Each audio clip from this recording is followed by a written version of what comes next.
Philip Kennedy Johnson, Becky Cloonan, Michael W. Conrad, Christian Duce, and Michael Avon Deming pit the Superman family against Warworld's deadliest as Lois deals with monsters invading the fortress, Superman quells an international incident, and Midnighter and Mr. Miracle kill their way out of Andre Trojan's deadly and grotesque laboratory. Philip Kennedy Johnson continues building up his impressive Warworld Rising storyline by getting everyone involved in the action this time round. I really enjoyed Lois getting a moment to kick some ass throughout the issue, as well as seeing Lois and Thao-La in action and learning a bit more about her plot. But the highlight had to be Superman bending his own rules and getting involved in an international incident to stop Warworld from destroying more lives on Earth. I love that he hated doing that, but it was something he had to do, and he gave a great reasoning as to why he did it, and acknowledged that there really was no other way from stopping a war from kicking off. He would rather deal with the consequences coming to him than rather on anyone else and having people die, which is totally something Superman would do. I'm hoping we finally also get to learn a little bit more about the fragment in the coming issues, since what was teased when Clark first touched it and interacted with it, where we saw that strange city and sort of allusions to like Cthulhu-like stuff, was really interesting and really different from the usual threats that Superman faces. Becky Cloonan and Michael W. Conrad meanwhile conclude their Midnighter storyline until the Midnighter special picks up with it in a couple of weeks, and they do so in a rather grand, hyper-violent manner. I really love the banter between both Shiloh and Lucas, who are essentially playing good cop, bad cop throughout this issue, and their dynamic was lots of fun and really kept the story moving at a great pace. Shiloh also makes a great observation on Trojan, and that is he's a cartoon villain, and he really is, but thanks to the weirdness of the premise, it totally works, and I just love how unabashedly evil he is, and he's just like that mustache twirling type of evil, and it's just great. Christian Duce and Michael Avon Deming continue as artists, with Christian filling in for Daniel Sampere really well, keeping his own work consistent with Daniel's previous work on the series, while also showing off his own styles and allowing them to shine through a little bit here. His big 2-page spreads with Superman kind of laying down the law out in the ocean was really quite glorious and really showcased the hero's power well. Michael Avon Deming meanwhile continues his weird 60s era spy-drenched artwork, now with the colourful edition of Mr. Miracle, which just pops off the page, and I love that they do that because the story up until now has been kind of moody and Midnighter in the shadows and everything. He's got like the black costume, and now he's teaming up with Mr. Miracle, who's just this colourful character, and he just stands out and everything, and I really like that. It kind of plays up that whole dynamic between the two characters, and it's great.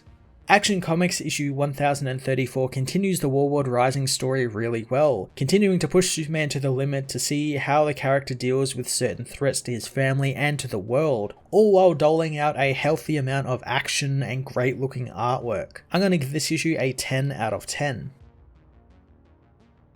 Action Comics issue 1034 sees the Warzoons confront Lois, who tells the villains to get away from the refugees, knowing that that's the only warning they're going to get. The Warzoons know that she thinks Superman is coming, but neither his sight or hearing can penetrate the orphan box they have sealed them in, and they are alone, and when Superman eventually does come, all he will find are their corpses. Thao-La attacks, telling them not to worry about Superman and to worry about them. One of the monsters slaps Lois out of the way, but she continues firing with her energy rifle. Thao-La defends herself from the Warzoon, who demands to know how she has grown so strong. The woman says that she is strong because her dead fight alongside her, but the Warzoon knows the dead have fed the worms, and it's Mongul who makes her strong, and he and the orphan has made him strong also, having blessed him with his mighty gift. The villain activates the orb he pulled from one of his brothers, smashing the woman in the face to remind her of her duty. Lois and Thao are knocked out as the Warzoons approach the other Phaeloshians, with one saying that he begged Mongul for this task that Thao-La got, but Mongul refused him since this was to be Thao-La's punishment for taking the mark of Superman. He says that Mongul told him to come when she failed and punish her, but he thought that she would need punishment, since who dares betray he who holds all chains even when they are across the stars from him. Thao-La pleads for the villain to stop, but he says that he has come to do Mongul's bidding and she is to look and see the cost of her weakness. The Warzoon beats the refugees' heads together as in anger, Thao-La unleashes her eye-beams, obliterating the Warzoons. She finds that her friends have been killed as Lois says that she doesn't know what to do as Thao-La apologizes, knowing she doesn't have a choice as she turns on Lois. Superman meanwhile tries to get Atlantis and the US military to stand down, telling them that this doesn't need to get worse. The military knows the shipping routes the Atlanteans are blocking are vital and the blockade needs to end, and they will not let Atlantis keep the fragment. Merc knows that time for diplomacy has ended and anyone who enters their waters will never leave. Superman asks if there is some sort of tariff they could agree on, or maybe even Atlantean escorts to ensure there is no further trespass. But the military call for Superman to go home since it isn't his concern. Clark knows that they won't leave while guns are pointed at each other's heads. John wonders what they'll do now as Merc calls for an answer to his question, will the military leave or not? Superman tells him to stand down as the military attack. Superman stops the missiles though, but Merc orders his men to return fire. The Superman family quickly take down the Atlantean missiles as Superman shouts for this all to stop, speeding down to the water and using his freeze breath to freeze the ocean into 2 ice walls separating the armies. Clark heads down into the water and to the Warworld shipwreck to get the fragment.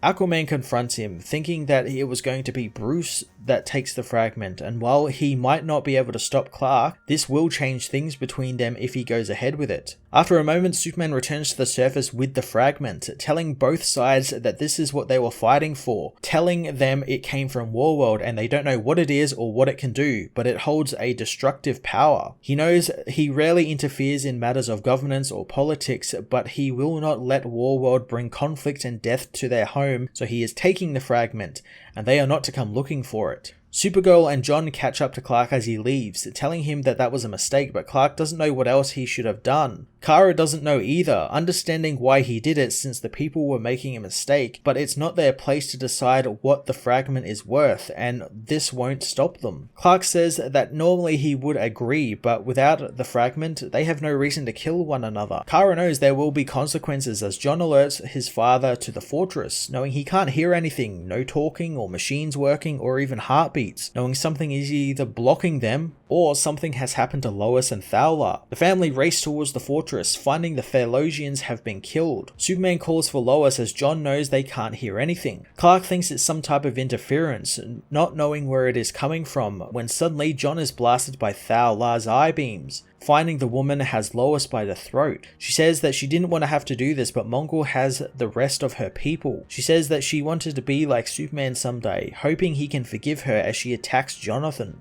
Elsewhere, Mr. Miracle is shocked Midnighter killed his way through Trojan's men, but Lucas says he didn't kill them, but he should have since they are cultists, asking if he thinks that their weapons are just for show since these people are trying to end all life on Earth. Shiloh tells him to go easy on them, but Midnighter knows this was him going easy. Shiloh moves Lucas out of the way of the door, taking over picking the lock, and in an instant, opens the door. Future Trojan doesn't find it impressive, but Lucas knows Shiloh is very impressive and handsome. Suddenly they are fired upon by more soldiers as Midnighter protects Shiloh, who finds out the man is bulletproof, as Future Trojan knows that Shiloh isn't like them and is weak, and Lucas needs to leave him behind. Soon they arrive in a lab where Shiloh thinks maybe they should try reasoning with the men since after all they are scientists. Midnighter says that in a few years these scientists try and eliminate all life on Earth. Shiloh hopes that they are close to their mother box as Trojan demands they surrender, and he could be persuaded to show them mercy and even grant them a position on one of his teams. He warns them if they continue through the door, nothing will survive their transcendence and even their memories will be wiped out. Mr. Miracle thinks that Trojan is like some type of cartoon villain as Lucas asks for help with the next door. Shiloh says he'll help only if Lucas puts the gun away, so Midnighter does, wanting to keep things interesting. Shiloh bursts through the door but no one is there, making the hero say he was expecting more fanfare. Midnighter says that Trojan's forces have withdrawn since they know they can't be stopped as Shiloh finds his mother box. Midnighter knows the soldiers think that they will leave after they've recovered the mother box, and Shiloh agrees with them since you don't stay in Dodge, since it's a place you don't want to loiter around in. Future Trojan agrees with Shiloh for once, but Midnighter knows they won't leave, asking Shiloh to open the next door, but Shiloh knows that they need to get out of there and recollect. Midnighter knows he's done enough recollecting, but Shiloh can leave if he wants,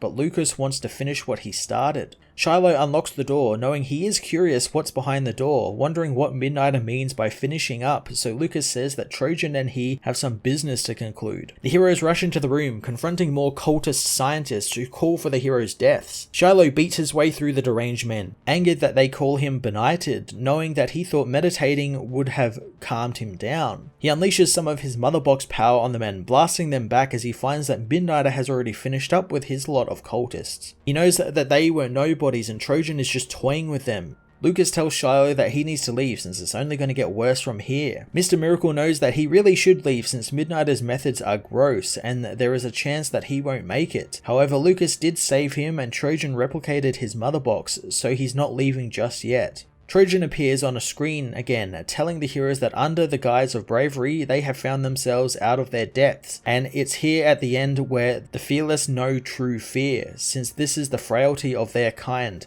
since they are destined to fall by the evolutionary wayside, and it's why he cannot be stopped. Suddenly there is an explosion as his men arrive, and Shiloh wonders if he should be taking notes for posterity, so he can leave them for the next Midnighter, and so they don't have to go through all of this. Midnighter knows not to bother since this will be the last time he's going back, and he's going to break the loop if it's the last thing he does. Shiloh knows they better get started as he spots Apollo arriving, asking who that is. Midnighter knows that's the only authority he answers to, as future Trojan says he's right on time, and they all have a part to play, telling Lucas to steady himself since they are nearing the end.